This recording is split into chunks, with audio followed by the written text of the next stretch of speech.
The COVID pandemic has been especially hard on our nation's veterans. According to the Department of Veterans Affairs, we have lost more than 3,500 veterans to the virus since March. Clifford Shuping was one of them. It's one of the most tranquil parts of central North Carolina, the Salisbury National Cemetery. At both the original site and the newer annex near the Salisbury VA Medical Center, 26,000 veterans and their family members are buried. Among them, Korean War Army veteran Sergeant Clifford P. Shuping, who at 89 years old died of COVID-19 complications on May 19th. Recently, I spoke with both his daughter and granddaughter. Carolyn, this is a big picture question. Describe your father. What kind of dad was he? He was very quiet, but my mother had a strong personality, and we feel like that lots of times he didn't talk. Every once in a while he would say something unexpected and I would look over and he would just wink at me.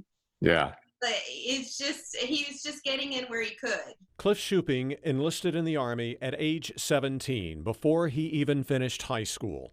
It would mark the beginning of a 12-year military career. While he never deployed to Korea, he did spend most of that time in Panama, where his job was to assign and supply truck and machinery parts. He had written his mother and said that he had ordered a number of trucks for the military. And I know he told me one time that he remembered all the part numbers. I'm thinking that's probably why he went into the auto parts business and eventually to the truck parts. That may be where he learned all that. And while he'd spend most of the rest of his life in the auto parts business, his other passion was restoring old cars. They included a 1948 Ford convertible and a 1929 Ford Model A coupe, a car that left quite an impression on his grandchildren. Carrie McKinney, who you see here on the right, and her brother Jeremy would spend summers with their grandparents.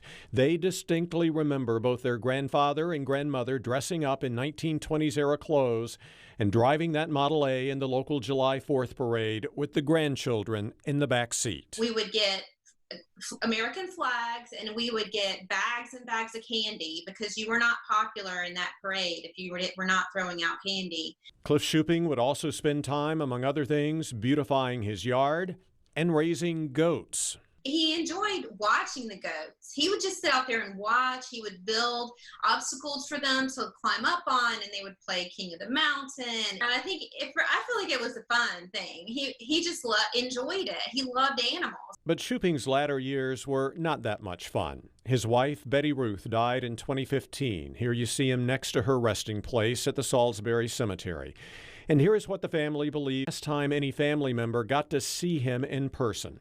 He's with his daughter Carolyn at the State Veterans Home just a few days before his COVID diagnosis. It was so hard. I would talk to him on the phone and explain to him that I couldn't come, or on a video chat, and tell him why. And then he said, well, I'll meet you downstairs in 20 minutes. That's about how long it takes you to get here. So I'm like, maybe it was best he didn't understand what was going on. It was very scary for me, like just to think of him not understanding why nobody was coming, why only these people in these crazy get-ups were coming into his room. That was really terrible. But the fond memories of Cliff gave family members comfort, and it was bolstered by the contents of a file they found while preparing the funeral. It was a collection of poems Cliff had written when he was in his 20s. In one titled Flowers, Friends, and Family, he envisioned his own funeral.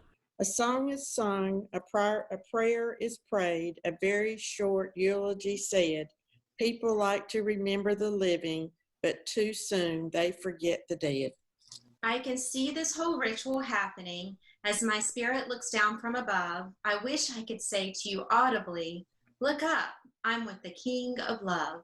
That last line, now a part of his headstone.